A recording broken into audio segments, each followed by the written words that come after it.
We are live. Hello, everyone. Friday night, and you know what that is. So I am honored and just a thrill to have a returning guest. I think she is like almost, part of the family here. Sue, how are you doing?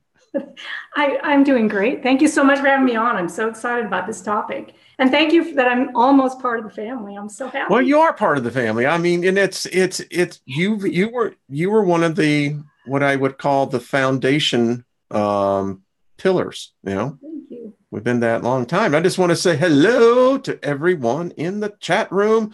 Thank you, Brian. Thank you, Steve. Thank you, Chris, Claudette. Boy, y'all just, hey. So, Sue, the seven principles. Yes, the seven principles. Um, it's my contention that most people go through life allowing fate to have its destiny, and because of the ignorance that they are not aware of the knowledge that their lives could be far more different than what they are. What say you? Absolutely. I agree. I mean, the whole concept that they were brought up with to look outside of ourselves for our truths and for our happiness and for, I mean, this is why they spend their whole lives doing just what you were saying, because they're looking outside of themselves for their truth, when it's the inner life that's really where you're going to find your connection to God, to source, whatever you want to call it. And I cannot call, this is my problem with the Hermetic, the word he, it Yeah, never, yeah, it is yeah. completely doesn't like to be known by gender. But anyway, so yeah. And it doesn't like to be known because that's one Nope. of the principles of gender. Yeah. Yeah. Gender is here, not there. Yeah. Yeah. Gender is So, everywhere. how do you work when you work with people? How do you begin? Or let me just step back. How did you become aware of the seven principles?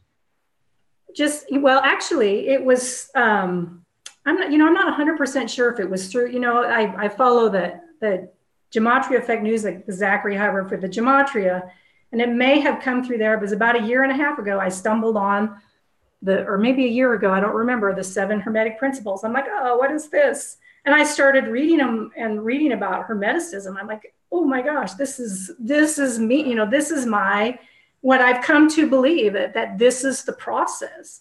Because what it's really all about, when you look at the Hermetica, and what you covered all week is basically broken down into these seven principles. It's all about self-actualization. Yes. Yes, it Yeah. really is. I'm 63, still look like I'm 45, but that's cool. But You here's do. the thing. Well, you know why?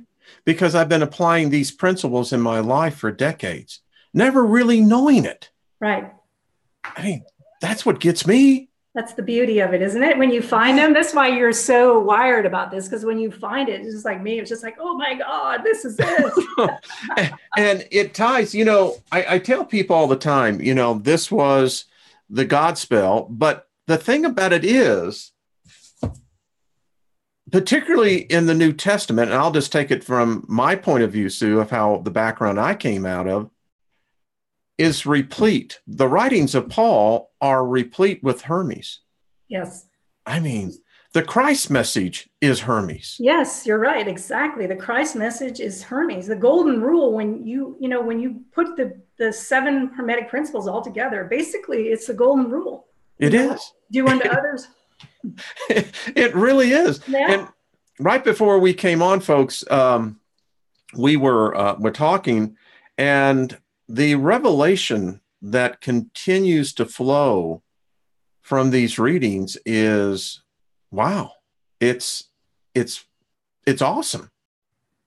It is. And when it hit me today, and it was live, as you saw, the thing about judgment, we've been taught wrongly that because of some ill-defined version of sin, which has never been defined and which Christ never said, we go through life condemning ourselves, Yeah. never realizing that we're condemning God. I went, whoa. That's the judgment. Here's the irony in this. Really what where the judgment comes from is the core wounding, which is your separation from source.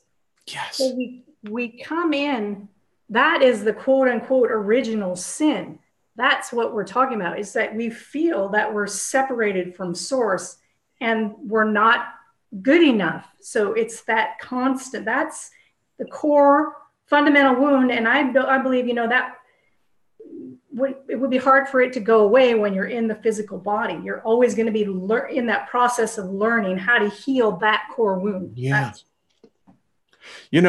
As you were talking, so many answers.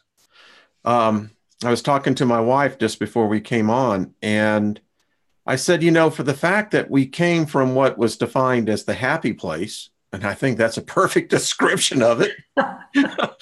I mean, if you're always happy, that's a happy place. I think so many people become anesthetized that they're trying to get back to that happy place. But the fact that we existed before we came in here, and the way that it was described as the soul is being entombed into the body, it's wow. I mean, it paints a picture. Well, here's a little bit of a different perspective on that. Because from what I wasn't able to listen to 100%, the best I could this week to listen because it's so fascinating. But where you were talking about that, we come kicking and screaming back into the body. We may not, because the denser you are, the further separated from pure light that you are, the denser you are, the greater the level of experience that you can have. Because you said it this week, and I was so excited to hear you say it. You were talking about the photon and the electron. Yeah. They're separated. You have the duality. And, without the duality, you can't have experience. So I think it could just as easily be a treat for us to be here and to be able to come out of the neutrality and come into a physical body and have these experiences and grow as a soul. Makes sense to me. I mean, this life is, it's an adventure, to say the least. It is an adventure. This one in particular is an adventure. So when I'm just going to pull up real quick, and we're just going to use it for a very quick reference so everyone can become associated with the 7 principles. Principle number 1 is mentalism. Principle number 2, correspondence. 3, the principle of vibration. God, I read this and I go, wake up, Wayne. And I'm going, I am awake. Right. The principle of polarity, which is one, if people, Sue, could understand that principle, it would resolve, I think, 70% of most of their conflicts. Mm-hmm. 5, the principle of rhythm. 6, the principle of cause and effect.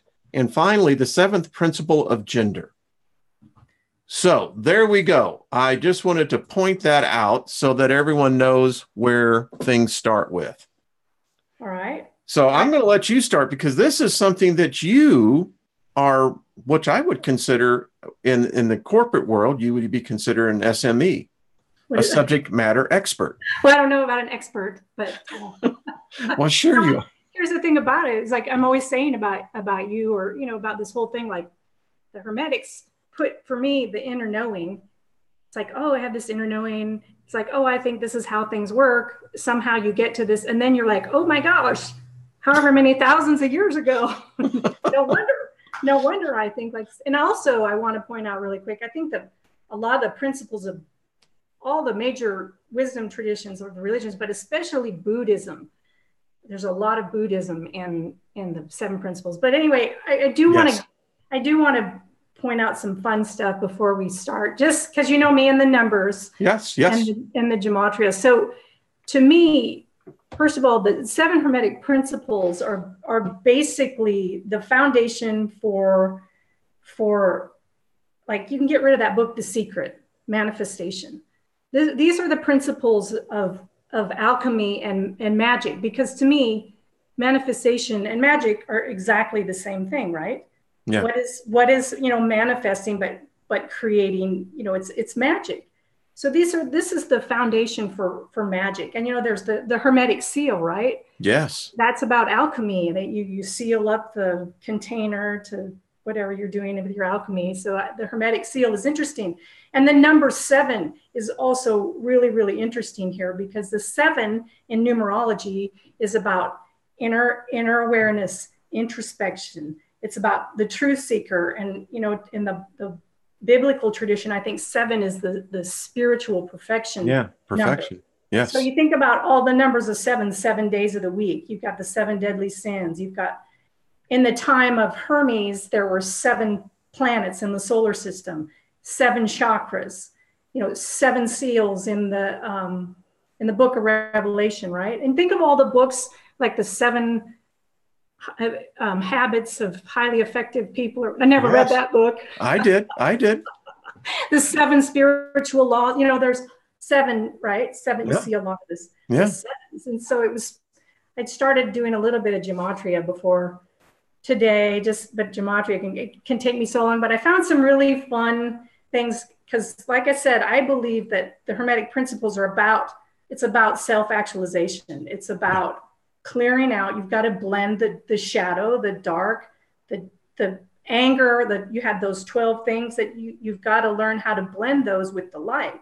And that's basically what these principles are telling you: as above, so below, as within, so without. So if you've got all this going on subconsciously, right? So I looked up the word self-actualization, and it's summed up to, this was fun, 77.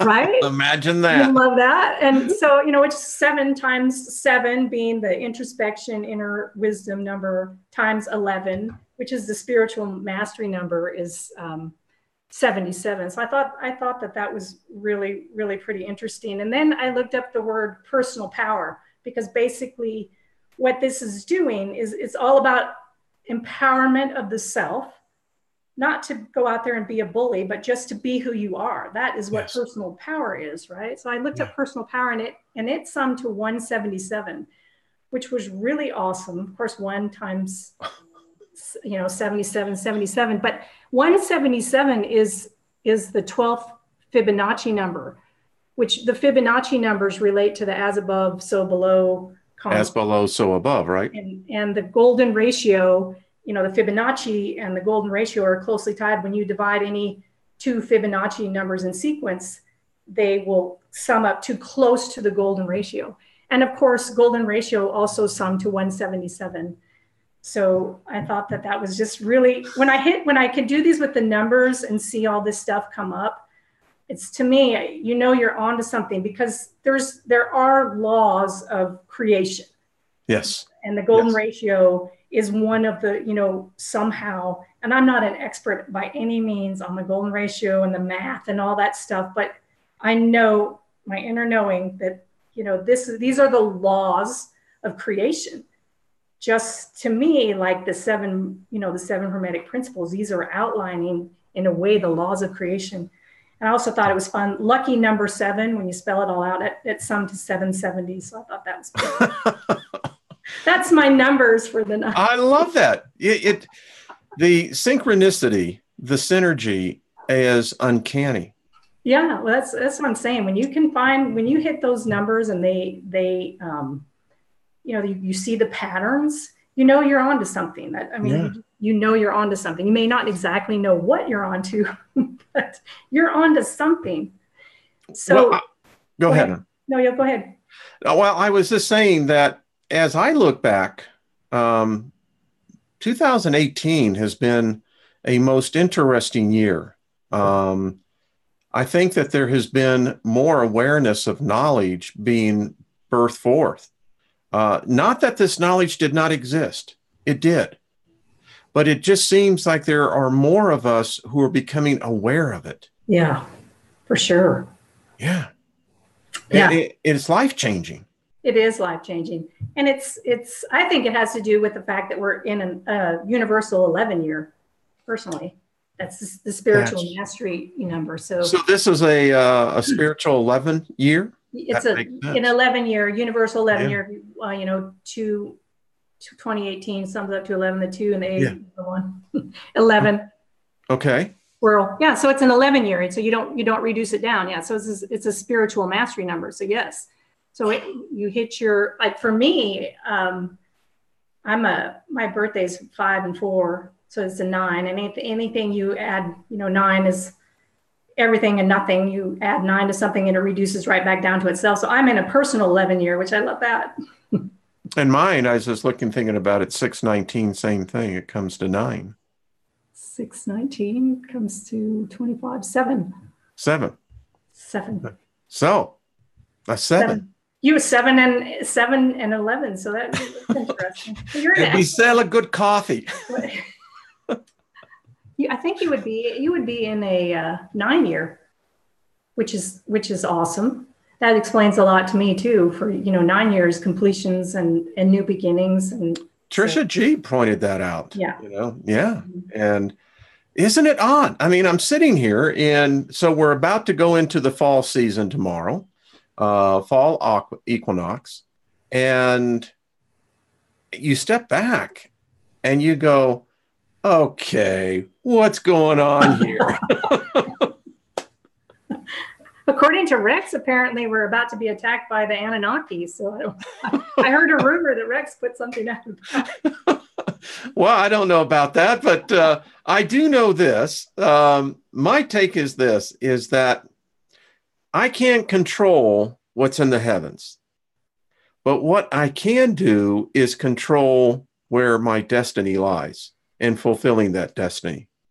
You're absolutely right. You can. And that's why people like yourself, you have the gifting and the insights to help. And these 7 principles, again, are so vitally important. I look at them as a temple, because you have to have what I see are these 7 pillars that come up and makes this very firm foundation. But that's just me. No, I agree. But then you go into the principles and like you read them, like what you have, and you read them and it's like, oh, what are they talking about here? So I have some stuff to kind of go over. Well, lead the way. Let's go. Okay. So I want to go back to one thing, that I was talking about Hermeticism and alchemy being related, and they, both of them involve a lot of the number 7. I find it really interesting. So, and alchemy is about change and altering and, becoming something, something other than. And so to me, everything is all just a big circle. Well, if you want to become a master, and that is my goal, I'm already a teacher. I know that. I was told that 40 years ago that I had the gift of teaching. Yeah. And so, hello, Trisha G. How are you? Welcome. Boy, I haven't seen Trish in a while. We'll have to get you on, Trish. Please email me. But Sue, the thing is, I want to become a master. And this relates exactly what you were talking about, alchemy. Alchemy is the 7 principles. Yeah, right? Yeah. It is. That's why I'm saying it's the foundation for magic itself, for whatever magic you want to practice, because you have to have a handle on all of these principles in order to be able to effectively be magical or to effectively manifest. So, So now I'll just make a little confession to everyone here and everyone that watches this later.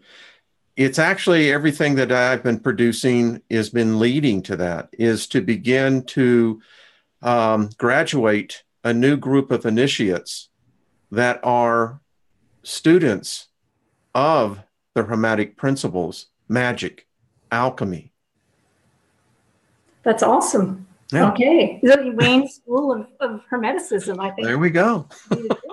All right. So you've got the floor, because this is your wheelhouse. All right. So I'm just going to go over each of these. Good.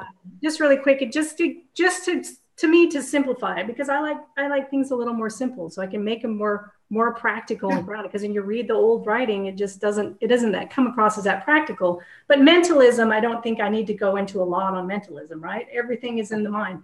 We are the thought of the creator, and our thoughts mirror the creator. We create like the creator creates. Maybe not quite as powerfully, but our thoughts create just like the creator creates. Well, I'll add to that, as I said yesterday, if we are not on the mind of the creator, we don't exist. Right. Yeah. Yeah. Which is a beautiful thought. And in that, to me, that makes it healing of that sort of inner wound, that core wound. Yes, it does. Right there. But, because you think about it, where we all get like the collective thought, everybody suddenly comes up with these same thoughts. And why is like Hermeticism suddenly, having a resurgence, or why is it everybody on YouTube starts talking about the same topic at the same, it's all the thoughts, so that is the mentalism. And that it's like the foundation of everything, just for it is right there. Without being a thought of the source, we wouldn't exist. And it's not coincidental. No.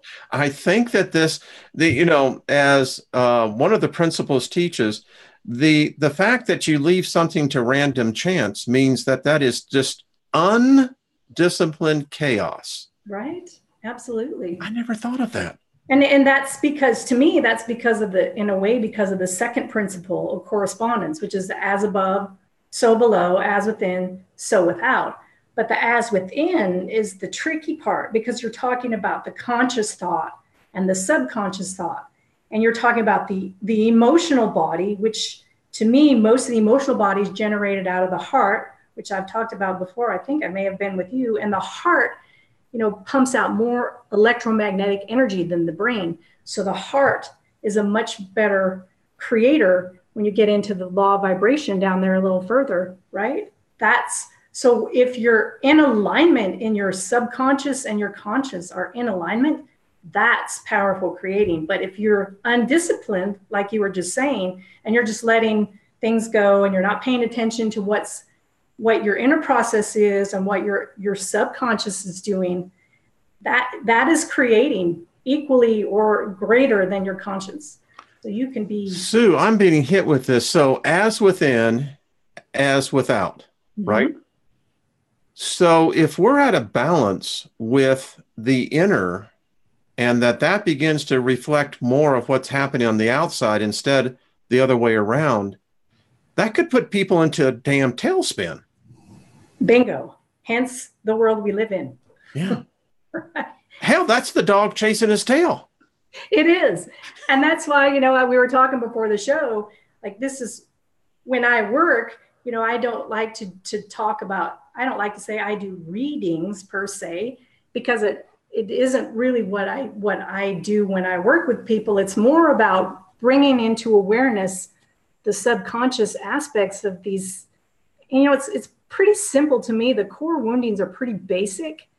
And just to bring into inner awareness to them, if I can get someone to have some slight awareness of something that's going on that they didn't have before, and all the rest of the stuff that comes out, that's a success to me. That's what, like, my Shusta cards are all about. I was saying the word Shusta means footsteps back to God, according to the creator. But it's a Sanskrit word. When I looked it up, it means to purify. And what were you talking about today? But purity of thought. The 12 steps that we begin to get purified. And purity to me is integration. Yeah. Because as if you're living in duality, which is another principle, I'm getting a little ahead of myself, but if you're living in duality, you're going to have both. So you cannot judge one as good and the other as bad, because then you're into judgment, and it's a circle. It's a loop. Yes. What I call the mind loop. So, ooh, that's good. I like that. Yeah. Yeah. Okay, so we can move on to the third, is the which is one of my favorites, the law of vibration. I love the law of vibration. Now, I know many vibrates. Yeah, I mean, we have talked about this as a group. I see a lot of people in here. Folks, we dealt deep in this a year and a half ago. Vibration, frequency, harmonics, healing of the body. And now come to find out, this is thousands and thousands and thousands of years old knowledge that they were saying, hey. So go on. Sorry. And then don't get me started on all that crap about how Christianity No. But we won't go there. Not on this talk. We're not going there. So vibration. Yes. Everything moves. Everything vibrates. You know, you were talking about how we will go back to being light bodies. We are still light bodies. Yes. Right? We're just dense light bodies. So that's, you know, but everything rests. And so we as above, so below, you know, we can apply the principles of vibration, even, you know, when we're in this very dense light body, as we can when we're in the light body, wherever the light bodies are. So, you know, as you were talking, I understand auroras around people now. Yeah, exactly. You know, I've been told that I have this blue-white, you know, aurora, that this is okay. Continue this. You see, it's all okay. You're talking about color. You know, color is a vibration. It's a frequency, it is. Right? Music is frequency. You know, and then, you know, you talk about like synchronicities. So where we're vibrating, what I was talking about, where we're vibrating in our body, and it's all of our body, but, you know, especially in the subconscious and the heart center, what we vibrate with, where we resonate is what we draw to us. So if we're drawing some kind of negative experience, it's because it's reflecting to us something that's going on inside of us, right? Yeah, yeah. It's what we're resonating with. And and the gift in that, as ugly as some of it may seem, is that it's reflecting to us some sort of wounding, basically, that we have. Because what's interesting is I was thinking about this today, and also today I was laughing because I do those daily on the Soul Source Intuitives channel. Yes, I do those daily vibe readings, and I record them on Saturday for the week. And today's was empowerment and meditation, the two cards that came out, which is like empowerment and meditation. Blew my mind, which is exactly what we're talking about tonight. Is empowerment. That's what Hermes says. You know, without contemplation, you can never touch the mind of God. And earlier in the week, the childlike card came out, and it came out with, and you've been talking about being childlike, but if we can take an experience, to me, this is learns to step back from judgment. So like the first time you were cut off in traffic as a driver, what was your reaction? It was probably shock, and you were a little scared, and, you know, but there wasn't, you know, you didn't get angry that very first time because you've never had that experience. There's nothing to associate it with. There's no judgment of what went on. So if you're driving in traffic and you get cut off or you see something, it's like, try to put yourself back into that. That's never happened to me before state, and just view it as the first time you've ever seen it. That's why when you were saying be childlike, that's what it's talking about. Because what happens is we get triggered on old experiences and old wounding. And it's just, like I said, it's just a gift to us to be, you know, to be shown you have this issue. It's a control issue. It's a, you know, whatever it is when you're getting cut off. I speak about that because that's one of my traffic. And now most people have the tendency to allow the anger to come over and give the people what your IQ level is as they're driving away. And I love that you brought up anger, because it goes back to what I was saying about anger is a useful and a beautiful emotion. The problem comes in when you project it out at that person, that you project it out because it's triggering back to some old experience that you had. If it was the first time, you probably wouldn't get angry. You would, like I said, be shocked, be kind of bewildered, and it'd be just like, you don't learn to be angry until you get older. So you're projecting that out.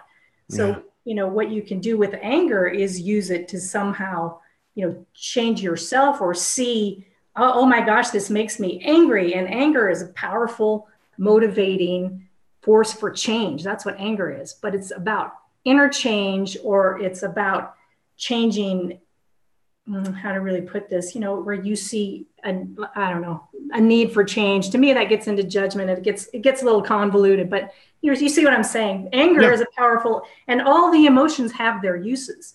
So there's no good emotion and no bad emotion, which brings us into polarity, which is the next one that I love so much. Because you were saying it, everything is dual. Everything is duality. We can't. Hermes says that you have to embrace and accept opposites. You do. You have Yeah. to. You have to. And but the key to it. This is why I believe that the word love has more to do with just pure acceptance. You don't have to like have these warm fuzzy feelings. It's just acceptance and neutrality. That's it. That's Yeah. to me the greatest amount of love you could ever give someone. It's like, Wayne, you're free to be you. No matter what I see that you be you, and I'm neutral about whatever choices or decisions you make, or your kids, anything. You That's know, until an individual learns to accept opposites, you can never become a god mhm. because you'll never be able to have the ability to weigh balance. That's right. Yeah. And it's difficult because like I was telling yes. Mind blown. It's like I was telling you before this, I had someone end their friendship with me because I said, I was talking about this principle of duality. We can't have one without the other. We can't Yeah. feel joy without pain. We can't feel the heights of that aspect of love without, the hate and the fear. We can't have the experience because you have nothing to gauge it with. When you get to all good and light and love, it's just neutrality because you have nothing to gauge it against. Well, here's the challenge that we'll be studying next week. Define for me where good and evil start and stop. Yep. It's all about perspective. We can think of the most heinous crime a man can do to another man, but nevertheless, it's still an emotion. It's still hate or love, which are equally joined to each other. You can't separate them. Yeah. And that's really the hardest to me. That aspect of duality is really the hardest one to deal with, because if something happened to yourself, and you were a victim somehow, but you see people who are victims all the time really step up and take power over that event. Yeah. The key to it, you have to have the experience. You have to go through the emotional process and have them all. That's what you're having that experience for, is to go through the process. I mean, that's... Oh, you bring up so much a good point, because this law of opposites, if we could understand the law, because it is a law, it's a principle, which means that it saturates all existence. Yeah. And so let's talk about this. You're harmed, you're betrayed, you're physically assaulted. Yeah. You're mentally assaulted. How do you handle that? Now, society teaches that you have the right to become, as a victim, for retribution, for judgment. And then they start trying to apply how to heal you, but they never really get into that. But if a person can understand that, listen, I was merely a part of this principle. I don't like what happened to me. Exactly. I think it was wrong. Yes. But in order for me to ascend, I'm going to have to be able to see both sides. Yep. Okay, Sue. Yep, that's spot on. And it's like, how do you do that is the hard thing. And well, sometimes, well, how do you do that? Well, I don't know exactly. Well, tell me. I like to think, well, here's some of the things that I do is like, well, there's a lot of dark on this planet right now, right? There's a lot of, we are always getting into the they and the controllers and the this and the that. And I'm always like, I'm so happy that they're doing that, because if they weren't doing that, then I couldn't be light. Right? There's that. But it's truth, because, and it's cause and effect is the number 6 one, and for every action, there's an equal reaction. So to me, every amount of good that you do, somewhere else, there's a reaction to keep things in balance. It's all about yin and yang. It's all about the balance. We cannot have one without the other. So these people that are out there doing heinous things, thank God they're doing it, because I don't have to. Now, that's a hard precept for people to take, that, and in fact, I'm contemplating it right now. I know. Please don't end our friendship because No, I'm not saying that I can practice that, but no, but it makes perfect sense. I mean, we've got 7.5 billion minds out there now. And, if everyone was on this tilt, listen, eventually the individual will either make it or they won't. I mean, the ascension of the spirit, it's all defined. But here's the point. It would be like this upside down if there was just all good. I mean, we would get lost in the definition of what good would be. Exactly. Like I was saying, it would just be neutrality. There would be nothing. We would just be neutral. Yeah. There would be no gauging of. So it has to exist. And you can look at the animal kingdom, and they have the hunters, the predators eat the prey, and they murder the prey, and nobody judges them. That nobody judges them for that. It's just. And they're neutral about it. And they just go on. It's like, oh, look, there's Mom. Sorry. I had a listener on my radio show write me, and I talked about it today. She said, explain to me why God or a Tom would create a food chain. Because we're either eating something alive or we're eating something dead in order to stay alive. Right. Yeah. Well, there's the principle right there. Here's a good question in the chat. Are these laws only of this dimension, or do these laws or principles exist in all the dimensions? And if you read the mentality one, it talks about all dimensions, the as above, so below. It would permeate through all of dimensions, all space and time. But there is no such thing as time. But which reminds me of a point that I wanted to make too about time. You're talking about time being there's no past. There's no future, and really there's no present. So what is there? And what there is it's the experience. Yeah. The experience in the moment. That's what it's about. It's not about the time, not about the present. It's about the experience. It is. By the way, my poor wife, she says, she says, time out. But I was saying to her, because I was reading the Hermetic on the actual writings. And I was blown away because one of the principles that Hermes teaches is that there is no beginning.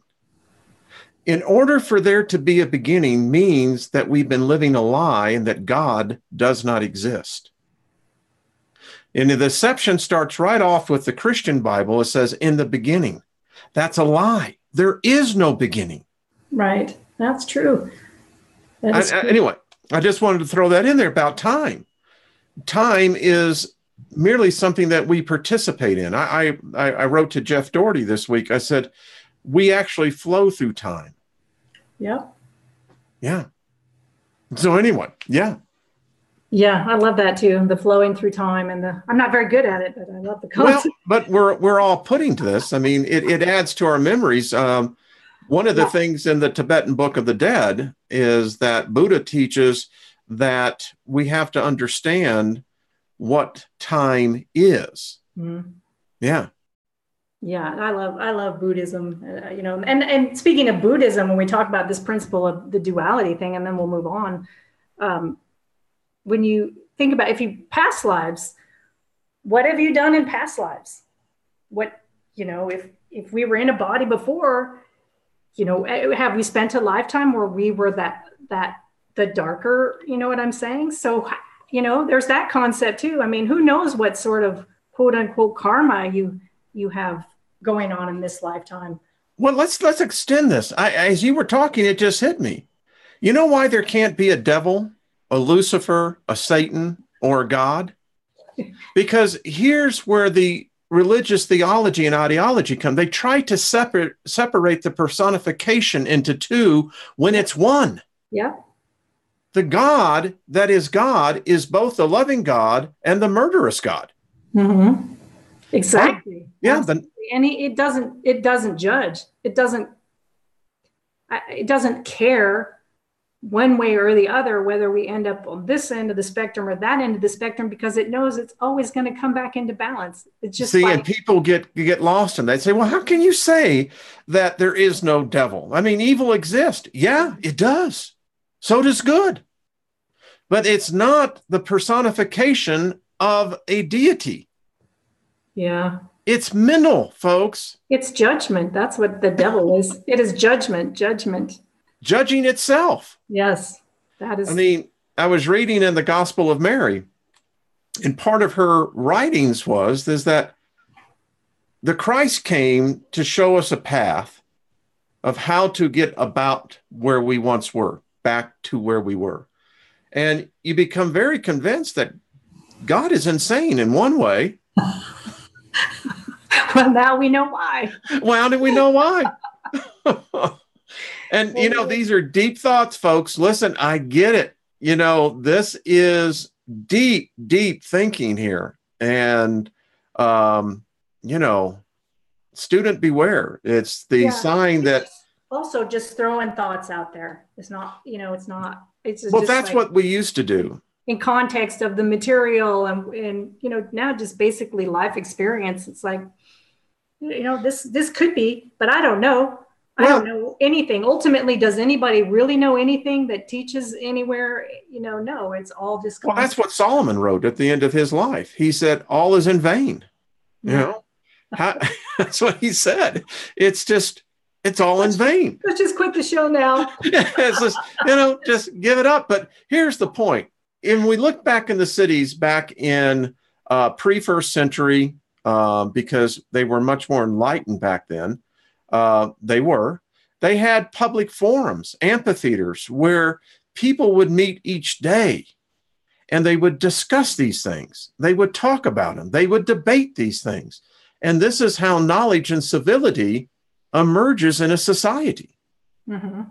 It's when we become so bigoted in our thinking, Sue, that where we draw lines, that it trips us up. Ooh, Steiger, that was good.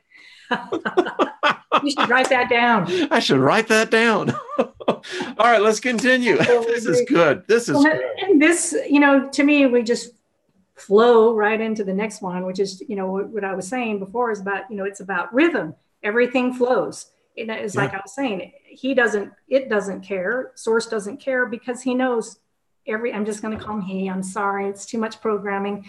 It's flows back. It's a pendulum. It swings back and forth. Civilizations rise. Civilizations fall. It's the law. It is. Everything has the tides that come in. The tides go out. You look at nature and you see the rhythms. And it's true. So let's combine the last one to this one. As you were just thinking, when a man and a woman or a couple come together, they immediately begin to vibrate on the same rhythm, the same frequency. Mm-hmm. And I can see that also where it goes with the mind of God itself. Right. Yeah, that's a good point.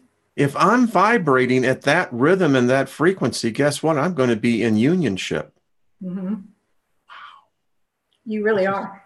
And I love that concept, the concept of, if you just ask for a flash, that you were talking about the flash from. Yeah. But I think that's about all really our physical bodies can handle at any one time. It's probably just about a flash. Yeah. Flash of, but I think that we can, I think we can get in sync with it. And I believe that.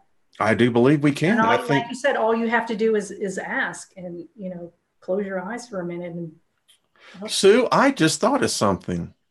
Imagine if we are disciplined enough where we have now disciplined the soul and the body, that at the moment of death, what we focus in on is that vibration, that frequency. It's genius. You should write a book, Wayne. Damn. Because you're right. I mean, it just suddenly made sense to me. I'm going to write this down afterwards, because if a person at that moment of departure begins to prepare his mind and his soul and his spirit and begin to think the frequency of vibration of God, holy shit. Yeah. I mean, excuse me.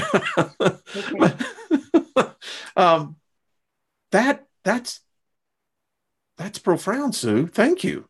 You're welcome. Thank you. That was really, and it is all about rhythm, right? You were just talking about, just get it right in the rhythm with that frequency and you flow out. And then if you want, you flow. I believe that a lot of us I think you included, I believe a lot of us are here by choice. Probably. Yeah. To try to maybe be of assistance. I do believe that. I think it's apparent something's going on. Yeah, for sure. Yeah, I had 31 emails this week from the readings of the Hermetic, excuse me, and every one of them said how their lives had been profoundly changed. They were having dreams, the clarity of thought, things were becoming, how shall we say, revealed to them. Quite amazing. It is amazing. It's an awesome service that you're doing to people. So, well, it's all of us. I mean, well, I guess, yeah. Well, sure it is. Sue, I listen to your recordings, and it helps me. That's what I'm saying about. This is my wheelhouse. That's what I'm all about. So you are. Channel, that's what it's all about. Even though when you do that type of work, there's a certain aspect that has to be involved. If I can get one or two people if I have like 151 subscribers, it's not a really popular way. We're going to build that up. Come on, folks. Let's build this up to over 1,000. That's what we should do. If there are 20 people that it benefits, then it's absolutely worth it to me, because really, like I was saying, maybe might have been on your show last time I was here, when we get in tune, when we start moving through this and get into our authentic selves, when we start dropping off all of our wounding and our patterns, and we move into what is our authentic self and our authentic purpose. I mean, we always want to share it. Yeah. Right. That's what, every time I see someone that stumbles on to, oh my gosh, I have this or I have that, and I can help. We always want to share our gift. Yes, we do. Programming. It's cause and effect, which is the next one. Yes, cause and effect. Now, Buddhism focuses very heavily on cause and effect. Mm-hmm. Yeah. Yeah. And I'm going to go to the last one, because cause and effect, to me, every cause and effect is pretty self-explanatory. The last one, gender, everything. Gender is in everything. Yeah. So to me, I think about that. I always think about when I work, to me, what I want to say is a level that would be closer to source, like with my higher self. I get no sense of gender, and I get no sense of gender from the creator, but as above, so below, there has to be gender. It has to be gender there.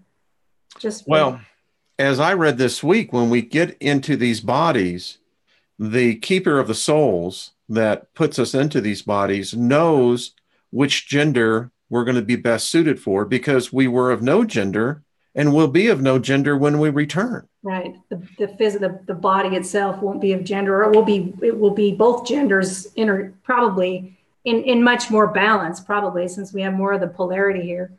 And it's, self-mastery from being able to balance the two, being able to balance the masculine and the feminine. You have too much masculine energy. And I have to laugh, because I saw the show the other night with the Forbidden Knowledge. Is that the name?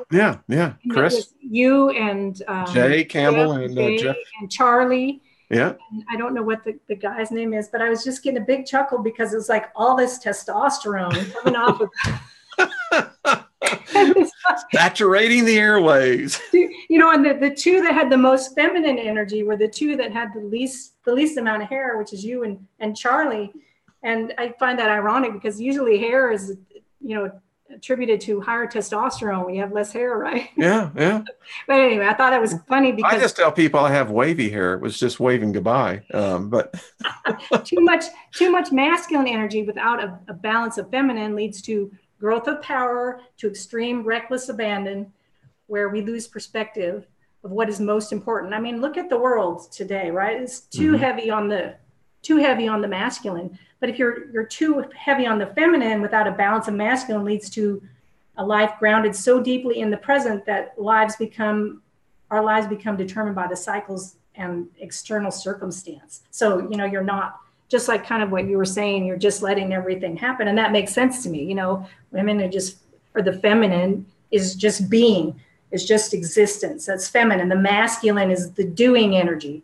Yeah. and you can't be all the time. As much as fun as it would be to just have someone waiting on your hand and foot all the time, you can't just be. You've got to do and You can be. never be a god if that's the case. Right. Both, and both, same with both people. You can't do all the time. Sometimes you have to be, sometimes you have to receive. It's also about the paradigm of giving and receiving. Sometimes you have to give and sometimes you have to receive. And sometimes receiving is its act of giving, if that makes sense. So, Well, it does. And here's where Western culture has done a great disservice to our species, is that we're not taught that if males only understood, our vitality comes from the feminine. And the feminine gets their energy from the male, the yeah, masculine. yeah, it's true. But we play these games, and it starts out very early in life where we want to dominate one another. And we go through our whole lives. That's why marriages typically break up. That's why relationships go so often south, because you have one or the other person trying to dominate the other. Right. And you see that, to me, you see that a lot in the modern, because the women, the female, we aren't raised to be feminine in a feminine energy anymore. We're raised in a more masculine energy where you get a job and you do everything and you're doing. And then it took me a lot of years to learn this. And then, but so women are, and then they get into relationship and they're acting like the man should be in relationship. It's what you're talking about. Yeah. And you can't, if you want to be the feminine in relationship, and you don't have to be the man to be the feminine or the woman, you could be the feminine in your relationship and your wife could be the masculine if that works for you. Yeah. I mean, but one has to be the feminine and the other has to be the masculine in order for the relationship to work. And of course, it's going to go back and forth at times as well. It's all about balance. It is. And sometimes you're like on a teeter-totter. Yeah, exactly. You're on a teeter-totter. It's never going to be perfect. So. I told Lynn, just don't jump off without me knowing. I don't think she ever would. No, but we've all had that experience as a kid, Anyway, I digress on that. So as we look at this, 7 principles applied to life, I mean, Sue, I think that if we could begin to expound on this, and I'm sure it's going to migrate to other channels, and there's others out there that probably already out there. But you don't see a lot of it, and to me, I don't know. I haven't done a lot of research on it. I do my own research, and so I haven't looked on YouTube. I mean, there are Hermetic organizations and whatnot, but I don't know that they necessarily do it. A lot of people focus on the magical aspects of it. To me, like I said, it's all about the self-actualization. And you talked about what did you call them? The 12 distractions, the anger. Yeah. Mm-hmm. Yep. Distractions. Yep. That's what they are. To me, it's about self-acceptance and integration of all those 12. And you said replace those with understanding. So when you can understand the emotion and understand where it's coming from, that's when you have mastery over the emotion, and you can use the emotion for self-actualization. And, once you start dropping these layers of basically projecting all this stuff out and start dropping, and you start working with the shadow side, that's when you get into your true self. You really find what's your true authentic self, dropping all the programming and all that crap. So that's to me, like the big, to bring it all together, because you got all these principles and it's like, oh my God, here we go again. But really it's about self-actualization. And when you run into something and you're being triggered, you can look at the principles and go, which one am I doing here? Is it duality? Is it polarity? Is it, the masculine, the feminine? What is it? And then you can just have an objective look at it. And maybe you won't be so triggered. Well, I'm glad you used that example, because I've been practicing. And, sometimes when you get news, all of us react in different ways. But you can tell your body is reacting by the way that you can see it, how you take that news. And I'm talking positive or negative. And so what I've been doing is learning to, as Hermie said, if you can get into the place where you can calm it, you're mastering it. Awesome. When you get to a place where you can calm it. Calm it. Yeah. CALM. Calm. Oh, calm it. I thought you said Yeah. calm it. I'm like, oh, No, yeah, no, calm no. it. Calm. If you can calm it, if you can calm the emotional response, Yes, positive or negative. exactly. If you can just calm it so that you can just at least move into inner awareness, and then it moves into where, to me, to like the more Buddhist practices where it's about detachment. Or non-attachment to things, because attachment to an outcome or attachment to a thing, or that's a very unhealthy place to be. It's unhealthy to be attached because you're clutching at it. You're not allowing for the flow. And Buddhism talks about the absence of desire.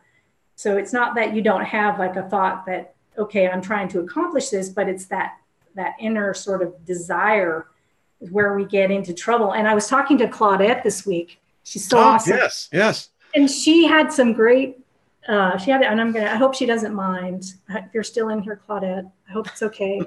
But she gave me. Claudette has been with us from the very beginning. I hope it's okay that I give these quotes, because I believe she said she got these from her grandmother. And she said, want what you have and have what you want. Ooh. So Grandma, if you already want what you have, you already, you understand the circle there? Oh, she said, go for it. Thank you. So I think that's perfect. It's like, yeah, everything that I have is perfect. I don't want anything else. Right. And she also said, this one was a little trickier to understand, but it's beautiful. Give away the best of what you have, and you will still always have the best of what's left. Mm. Does that make sense? Absolutely, it does. That one is so awesome. It's like, yeah, if you give away the best that you have, you still have the best because you have the best of what you have left. And it's non-attachment. I mean, why I heard is Patrick, I think Patrick is here too. He told a story about, something with his car either getting vandalized or an accident. And he was like totally detached from the whole situation where, oops, sorry, we're having massive storms here. So like all my bells. Wow, are you okay? He was saying, he was totally detached. There was no judgment. He was just, okay, I've got to, fix this or do that or. Well, I just want to share, folks, by the way, Claudette, your grandmother, she has made it. She's already back to the happy place. No doubt. She had figured it out. And so, I perform, it's not magic, but I do things where I will bring favor upon a situation. And there is a process that I go through. But the point is that when you begin to lift up your enemies and call favor down upon them, you begin to find out how easy it is to let things go. That's awesome. And that is magic. Well, it is magic. It is magic. It's okay. Yeah. We're so programmed against that word. Well, it is. And by design. Yeah, because you hear it, the next thing, we're coming into October. So, the mainstream media will continue the programming, but it is magic, and it truly is. And I think it's that type of magic that invokes, what I really want to see with our whole group, Sue, I want to see people healed. I want to see them begin to have the healing both in the spirit, the soul, and the mind, and the body. Because I think before they can be healing their bodies, they have to heal the soul. Oh, absolutely. Yeah. You want to talk a little bit more on that? Well, I mean, all disease, disease is a divided peace. And that's what disease is, divided peace. It's a manifestation of some held, stuck belief system that you have, negative belief system. I even get to the point where I have trouble with negative and positive, because it's just, it's a reflection of a belief system. A lot of times people that, like people that work really, they're very type A and work really hard. They don't spend a lot of time working on their heart, in their emotional life. They will have heart attacks, right? Yep. Because the body's reflecting to them where they're stuck in their energy, cancer, all those, you can heal that stuff with your mind. You And can. heal that stuff well with your, if you do the emotional work, you can do it. I know you can do it. I'm not great at it yet, but I'm working on it. It works. It It does works. work. It does work. Absolutely. I mean, I've had the gift of healing. I lay hands on people, and I have a particular knack for anything to do with the brain or the head. And yeah, Interesting. so anyway, yeah. Can you do it remotely? I've been practicing, but I got to be candid with you. I have shied away from more into that area and just been focusing on the knowledge. Now, I have no doubt that there will be a time when, part of the test will be to That's what I grasp. love. That's what I love about you. It's like, oh, we've always had this sort of dichotomy. We're kind I of know it. opposite ends, and we're just like, you know, but it works. it does, it does. But and to me, that really speaks to really the seven principles again. I mean, it's about you have to integrate the knowledge, the knowing, and the inner awareness. You have to be able to really integrate the two. That's one thing that I've really learned from watching you in my own process, where you'll say something like with the proton and the electron. It happens all the time. You'll put something scientific, and I'll go, yes, that's the scientific aspect to it, because it is, as within, so without. It all, it's truth. Yeah. Every time you say something, you can go back to one of the principles and go, yes, it's that one. Oh, it's that one. Exactly. And that's what I'm seeing. And I'm telling you, I believe as well as we continue to get better at this as a group, we're going to see, I think, some phenomenal things happen. I'm just convinced of it. It says it will happen because the energies, the rhythms, the vibrations become synced. Yes. Yeah. Yes, I agree. The Wayne Steiger School of Hermeticism. Well, I love it. Well, if that's what we can do, then listen, I think that this is the type of knowledge that it's ready to come out. And Sue, it's people like you, Trisha G. I can just think of so many others that if we could just all come together and focus in on this as a community, as a group, we'll lift this group up. And I swear, I think that this will have a vibration across the world. Yeah, oh, absolutely. Absolutely. It's like this, the more we're putting this thought energy out into the collective, the more people are going to pick up on it. I mean, that's how it works. Get back into mentalism. And in the work that you've done with individuals, what have you found to be one of the biggest barriers for them to overcome? Well, lack of awareness. Lack of awareness. Yeah, because I'll see something, and they don't want to admit to themselves that they're not open to this, or they're not open to that. Typically it relates to relationship, and they don't want to see that they need to step back and let go, or, of anything. You need to sell their house. Well, you're energetically, they're holding on to the house because they have some sort of attachment to it. They have some sort of attachment to it, and they need to work on that attachment. And usually it has to do with inner child. Or to me, it's usually inner child work. There's some sort of security or safety, or but they don't want to hear. People don't want to do the work, or they don't understand what you're talking about, or it's too out there. So that's really the biggest. As you were talking, I had the mental image of Gulliver's Travel and the Lilliputians. Here's this giant that's laid to the ground, and what he's being held down by are the simple strings of our possessions, and our possession of inner, we put walls up, to protect us. And what we're not realizing, we're entombing ourselves even more. Yeah, that's exactly right. You put up the walls and you put up the barriers. And it's not, and the thing about it is the core wounding happens when you're so young that you may or may not remember what the event was. And we all have it. It doesn't matter how great your childhood was or how great your parents were. There's always, the wounding is always there. It's what makes us who we are. It's really the beauty of life in it. It is. In a twisted way. It really is.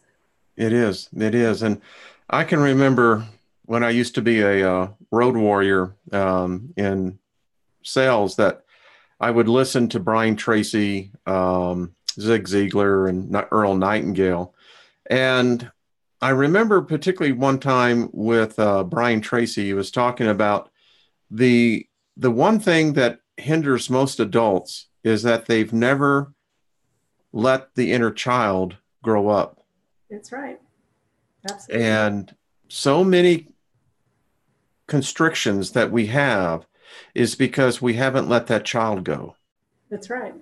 You know, and you can go in there and yeah, parent the inner child yourself and yeah, give, bring that. If you can give that inner child, I was like, bring it to tea and play with it, have a little, it's in a mental image. If you can let that have some life, it eases the situation so much. And someone's asked a question about what about attachment in the case of love, right? mm-hmm. You're in it, and it's the very same principles apply. Non-attachment is a greater way to love, quote unquote, love someone than the attachment of like always having to have them there, if that makes sense. It's about letting each individual go to be who they're going to be. And they, in a relationship, you're your own individual little people. And if you come together and you're able to flow through life together, being individuals, because attachment, and in the terms that I'm talking about, it speaks to trying to control that person to be something that they may or may not. You've got to let them go to be who they are, if that makes sense. Well, I can just quote Sting: "If you love somebody, let them go." So right. Anyway, that's what you have to do. And I'll just share a little story with you on how to heal and allow the inner child to grow. I formed a place in my mind where I was in the woods. It's fall. The leaves are everywhere. And I met my inner child sitting on a log. And it was quite the experience talking to myself, that child of mine, and finally telling him it's okay. You're not going to get hurt. You don't have to be afraid. The big bad wolf is gone and it's okay. And we hugged, and there was a unionship. That's beautiful. I love that. Might help some people out there. Right. And I'll go in and I'll see several, this wound or that wound, or mine sits on a rock. My sad one she sits on a rock by the water, kind of like your log. Yeah. They see. That's weird. We didn't talk about this, folks. Who knew we'd get into inner child work on the Well, but you know what? It has to begin somewhere. Yeah. It really does. Otherwise, the circle just will continue the revolution. And we are destined to be above the revolution of the gods. We're to ascend that. And you can't begin to ascend it until you start addressing it. Right. Absolutely. You're right. You cannot until you can acknowledge it and give it some awareness. Awareness is most of the battle, to be honest. It is most of the battle. It is. Yeah. Well, Miss Sue, yes. This hour has gone by. It has. I put both of your YouTube channels in the description, and you do work. And how can people get in touch with you? I'll send you my website is up and running, so they can email me at either at Sue G. Well, it'd be easier to just email. Just give it to me and I'll post it in there. Okay, I'll email it to you. And I'll put it in the chat, but yeah. You do that. Okay. Put that. Because folks, listen, all of us need work. I mean, you're going to be working on yourself even after this. It never stops. It doesn't. So I think that we can have higher degrees, but I think the higher that we strive for, the more challenges that are going to be before us. Absolutely. Yep. And the deeper you get, the more layers that you peel away, the deeper and harder it gets. So it's never an easy process. And you make a good point. You're always working, and you can do it alone, but why do it alone when you have resources out there that can help you? Everybody needs help. with their growth at some point in time or another. And, it's not, it doesn't have to be the lengthy, you don't have to go to counseling and go through that whole, go through some really simple processes to just and you said simple, and it really is. Sometimes it's simple. just that simple. I love it. Well, all right, folks, you put it in the chat room. So, and I'll put it in the description down below. And this has been fun, Sue. We need to do this more. Yeah, thank you so much. It's like I told you, but I'm so passionate about this topic because it's like, this is so, to me, the key to this whole self-actualization, which is the key to, like you're saying, to up the ladder to source. And well, the prophecy is this, is that for those to whom this was prepared for, it will bring enlightenment. And for those to whom it is not, it will be nothing more than chatter. Yeah. Yeah, you're right. And that's just how it is. I don't understand that, but then again, I don't know how many times people have been through or not. I got a sense for the greater part, most of the people here, you have a beautiful, what they would call the white essence of the covering of your soul. You're going to make it. That's awesome. I think so too. I think, anyone that's here that can understand what the 7 Hermetic principles, you're in. You're in. And I'll tell you, we'll meet in the other side. We'll have a party. We'll track down some of the bands I have a theory that, my theory is that everything has a cycle. And that in when electricity was put to sound, it invoked a latent part of us consciously on a species level. And this is what we got with rock and roll, the way music changed. And that was a period. That period has now gone because my evidence is the old classic rock and roll still rocks. Yeah, this is true. All right. Sue, thank you. Thank you, Wayne. Thank everyone here. Thanks all to... been a really awesome chat room, as always. Your chat room is always awesome. Is it? I don't get to see it that often, but thank you for telling me that. I don't know. I mean, people write to me, the guests that have had on and other people who come visit, and they say, what is with your group? They're like the kindest, intelligent people. They're supportive. And I said, well, I didn't do it. They did. Yes, you did, Wayne. As within, so without. So without. There you go. As within, so without. Just take it. It's a compliment. All right.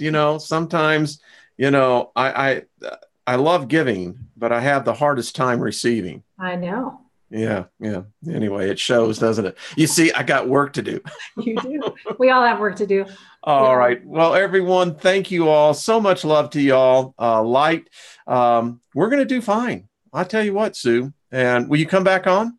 Absolutely. Thank you so much for having me on. And thanks everybody in the chat for being so supportive. It's appreciated. Yep. Come on, let's build up her YouTube channel, folks. Listen, we can build that up by 1,000 real quick. So let's just do that. We need to support everyone. If you got a YouTube channel, let us know. Yeah. Absolutely. Yeah, we'll just make it a little incestuous little group. Sue, take care of yourself. I'll see you again real soon, okay? Everyone, take care. Bye-bye, everyone.